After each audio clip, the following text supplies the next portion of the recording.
So like my thoughts on drip feeding content, if you guys want my honest opinion, I think that a lot of games drip feed content to try to keep engagement up. I think drip feeding content works if your game is in a good, healthy spot. What makes me nervous is if a game is not in a good spot and it drip feeds content. Here's my thought process behind it. So say you're a company, say you're a game developer, okay? And you're getting ready to relaunch your game. You are going to try to get a bunch of eyes on the game up front. So if you're trying to front load the game and get a bunch of eyes on the game up front, it's better to provide them the absolute best possible experience you can, because you want to try to get as many people to stick around as possible. Now, if you decide to drip feed content and you remove 60% of the content you should have had at launch, and when the game launches, if people burn through the content or don't find everything engaging, they're going to check out. More than likely, they're not going to come back to view the content that you drip fed out a month later. You have lost that chance on those people. So I think that drip feeding content, in the case of somebody like First Descendant right now, where their game really needs a good influx of players, in my view, might not be the best decision, because it would be better to show 100,000 people or 200,000 people a really good experience, because that might get them to stick around, versus showing 100,000 people 30% of that experience, and then in a month later, when you're down from 100,000 to 60,000, showing that 60,000 another 30%, and then when your viewership is down, or when your player base is down to 30,000, then showing them the last 30% of that content. I think you have a better chance to retain people if you do it on the front end. But yeah, like, so exactly, Gunishment. Like, yeah, so you guys get it. Like, so in my view, like drip feeding the swords, drip feeding the melee, putting out the like Gooner zone later on, like doing those things, you should, in my view, you should probably just go ahead and put all of that out up front and let players just enjoy it. And the problem is, while some people follow the game, follow the development, follow the tweets, follow all that, your average gamer does not, right? They're new, they're thinking about trying the game. So they have no idea that Melee's coming. So it's on your roadmap or whatever. They're never going to look at your roadmap.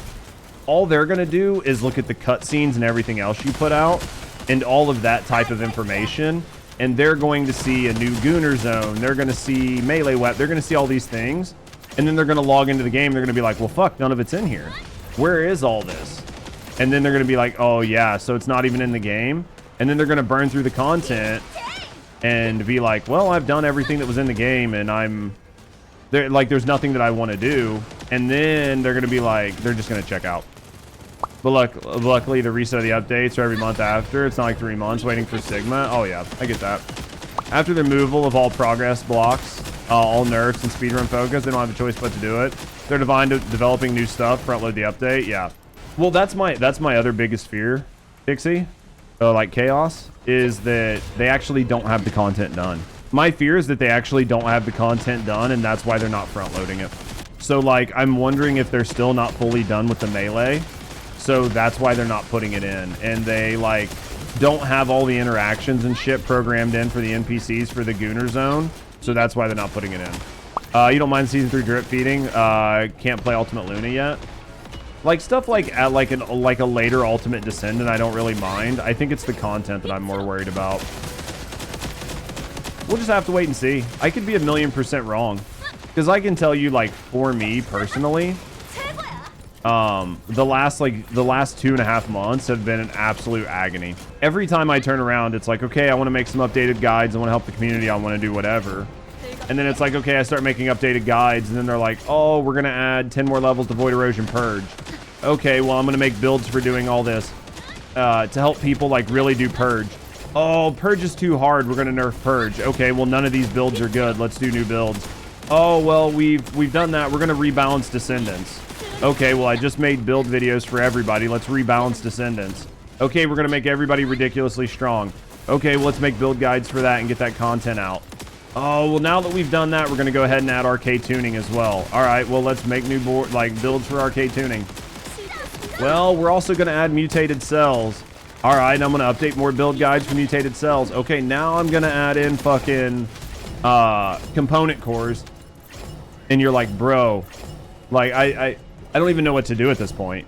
Is to wait until all the content is out. Honestly, I think a lot of people are that way. Because we've had community members that are longtime community members that have basically said, hey, if season 3 just like isn't a banger, I'll just wait and come back at the end of season 3 when I can play all the content. That's the problem with the First Descendant currently. It doesn't have depth difficulty hold the game, so they just have to drip feed it. It's true though, Snowpup. And I think a lot of the stuff they had in was stuff they had planned on putting in like all at once.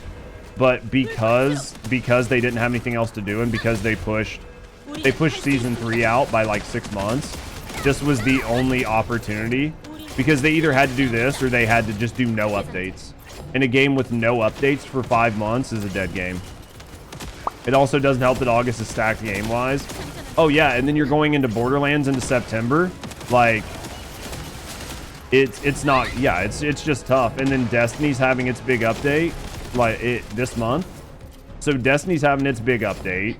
Fucking Warframe just had some new content, right? And then yeah, like August is stacked with games. There's like so many good games and things coming up that it's just tough across the board.